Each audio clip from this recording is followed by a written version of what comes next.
En 2015 en C5N le hice un reportaje a Pinedo y recuerdo que yo iba de una mesa de un invitado a la otra y mientras iba caminando hacia Pinedo dije que el gobierno que estaba en ese momento era de centro izquierda y que la propuesta de ellos era una propuesta de derecha y que para mi gusto la diferencia entre esas dos propuestas era que una se preocupaba por el otro y el otro, el de derecha, era eminentemente egoísta. Y obviamente Pinedo me lo retrucó en ese momento.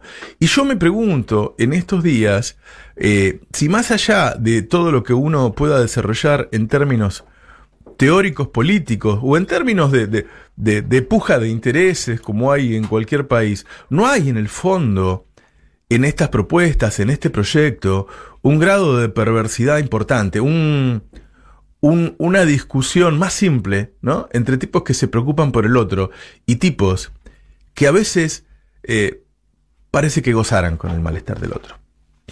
Digo, alguien como el diputado Iglesias, que ante gente que se está muriendo de frío, ante gente que hace cola a las 12 de la noche con 0 grados, ancianos, para ver si consigue un lugar a donde alojarse, a donde pasar la noche, a donde cobijarse de un frío que quizás pudiera matarlos, él diga que es una campaña del kirchnerismo. Y la verdad es que si uno va buscando, puede armar una línea de declaraciones perversas, como cuando decían que los discapacitados, se hacían los discapacitados para cobrar, o cuando decía que había viudas que en realidad no eran viudas y que entonces tenían que ir a reanotarse cada tanto para volver a demostrar que su marido seguía muerto, que no había resucitado. O cuando nos dijeron en la cara que un trabajador de clase media no tenía derecho a vacacionar o a cambiar el celular.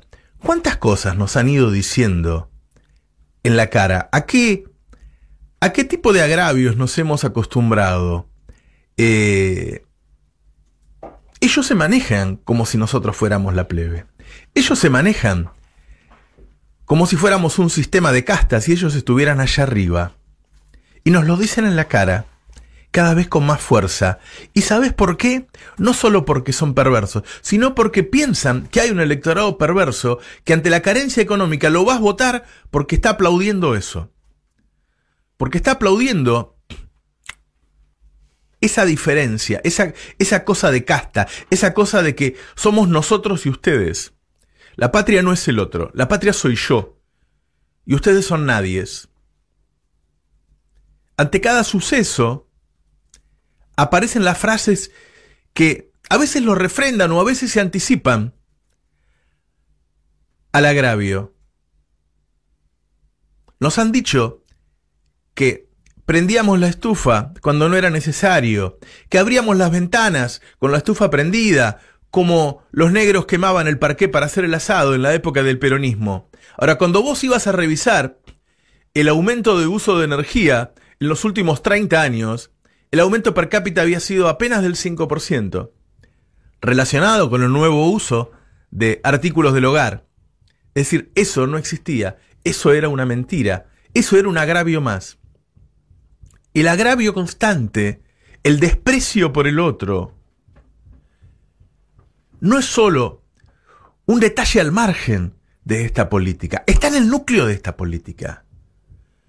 Cuando vos tomás decisiones que hacen que el pan cueste más de 100 pesos o la leche cueste más de 50 pesos, hay un costado perverso en todo eso. ¿Sabes por qué? Porque podés evitarlo. Porque es evitable. Porque el consumo de alimentos en Argentina relacionado con la producción de alimentos es menor, es casi marginal. Solo consumimos el 8% de los alimentos que producimos. Hay ahí un deseo, una vocación de que ese tipo no tenga lo mismo que vos. Y se consigue de esa manera un núcleo duro de votos que te puede hacer acceder a la segunda vuelta. hace poco tiempo hablé con uno de estos peronistas. Ustedes saben, hay 4 o 5 peronistas que forman parte de Cambiemos, en un cargo muy importante.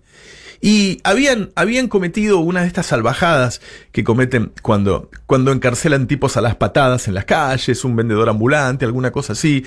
Y yo le pregunté por qué lo hacía. Y me dijo, porque respondo a nuestros votantes. Porque no tengo para darles otra cosa, entonces le doy esto, porque a nuestros votantes les gusta esto. Me lo dijo, un alto funcionario de Cambiemos. Me dijo que lo hacían a propósito. Y lo hacen a propósito. Ahora, entonces, tenemos que reflexionar más allá de esta elección.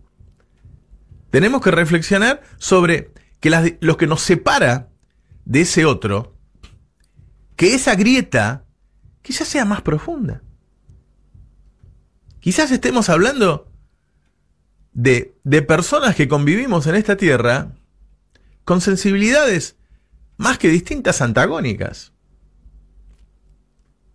Entonces, si es así, si esto que yo propongo como hipótesis es cierto, el trabajo para cohesionarnos, porque no nos queda otra que cohesionarnos, obviamente.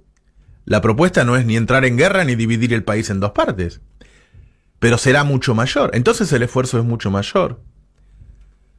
Si la propuesta de ellos es el odio y la nuestra el amor al otro, la pucha que distinto. Si nuestro candidato dice terminemos la guerra al mismo tiempo que ellos lo atacan, entonces qué complicado. Digo, porque el año que viene, hoy por hoy lo más factible es que ganen los Fernández la elección. ¿Y cómo va a ser ese país? Porque esa propuesta del odio está consolidada, está organizada,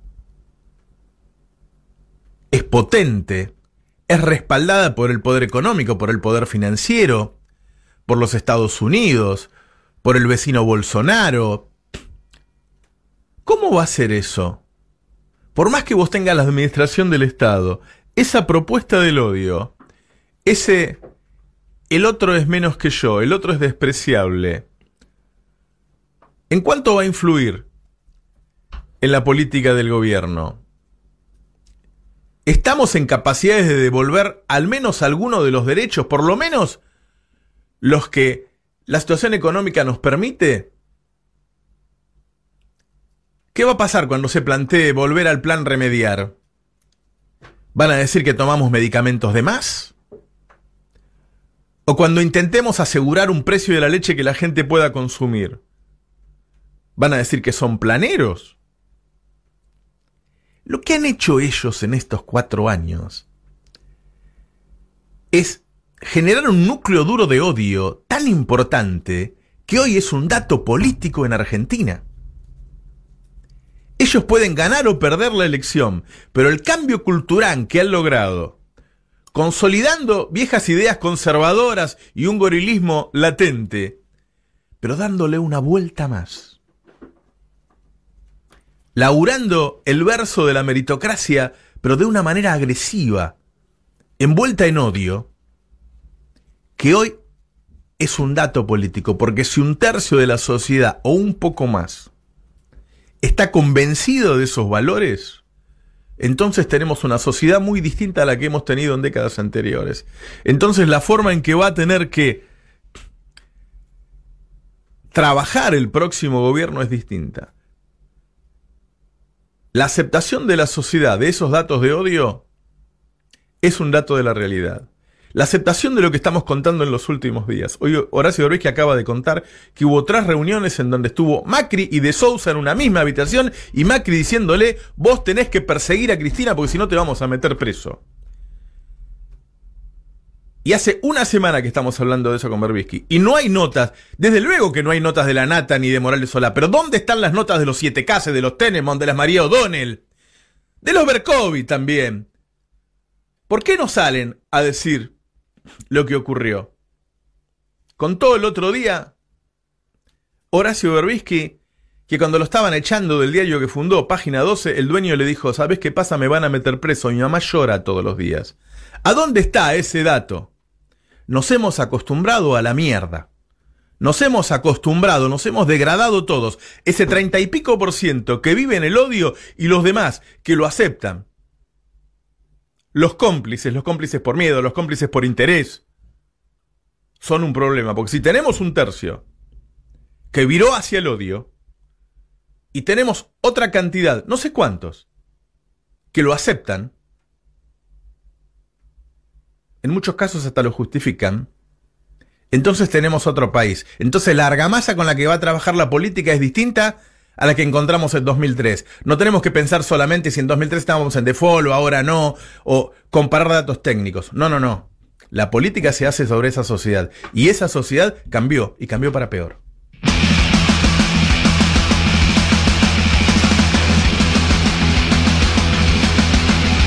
Para no hacer de mí cono pedazos, para salvarme entre únicos e impares, para cederme un lugar en su Parnaso, para darme un rinconcito en sus altares.